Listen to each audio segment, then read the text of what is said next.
Bonjour, c'est Gilles sur boursicoté.com. Voici l'analyse technique Forex et matières premières pour cette journée du mercredi 2 décembre 2015.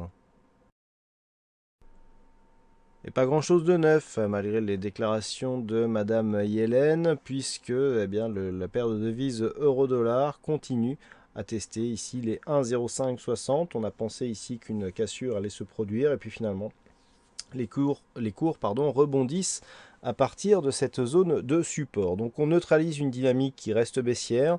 J'en veux pour preuve ici le manque de rebond technique, alors que les cours ici ont connu une forte baisse. Il n'y a aucun rebond technique donc suite à cette stabilisation, ce qui nous montre bien que la pression reste baissière sur cette paire de devises euro-dollar. Nous aurions un mouvement de retournement en cas de dépassement de la zone des 1,0690 puis 1,0820. Et ça bouge par contre sur la paire de devises dollariennes, puisqu'après un fort mouvement haussier qui était parti ici de cette zone des 118 118 yens pour un dollar, eh bien les cours sont venus marquer ici une zone de résistance à 123,61.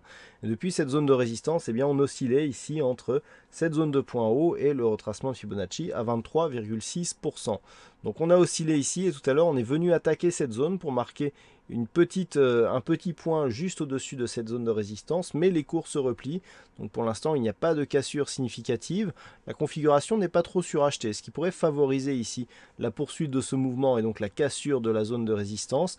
Mais pour l'instant, ce n'est pas confirmé. Si cette zone venait à casser à la hausse d'une manière significative, nous avons un objectif qui est donné par les retracements et les extensions de Fibonacci sur la zone des 124,41, ce qui nous ramène quasiment sur la zone horizontale déjà identifiée des 124,46. Donc pour l'instant, la paire de devises dollarienne est en train de tester ici cette zone. En cas d'échec ici de franchissement, on peut attendre un retour ici sur la zone des 123,11. Et puis sur l'or, je vous indiquais hier un test ici de cette zone de moyenne mobile ici à 50 hebdomadaires, 50 bougies. On testait aussi cette zone de résistance qui avait été positionnée pour voir finalement qu'aujourd'hui, eh bien, les cours de l'or repartent à la baisse.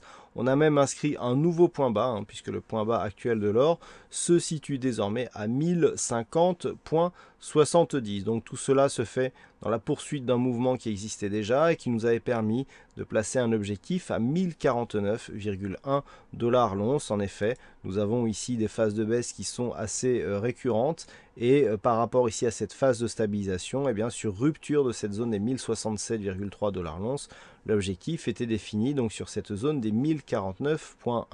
Donc pour l'instant, il n'y a aucun signal de retournement.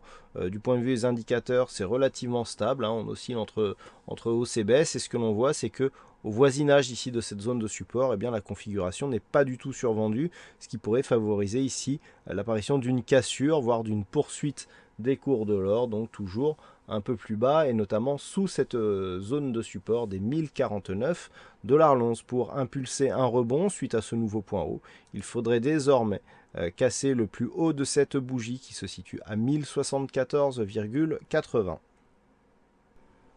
Voilà ce que nous pouvons dire sur cette analyse technique Forex et matières premières. Passez une bonne soirée, bonne chance au prochain trade et on se retrouve dès demain pour d'autres analyses techniques sur le site boursicoté.com.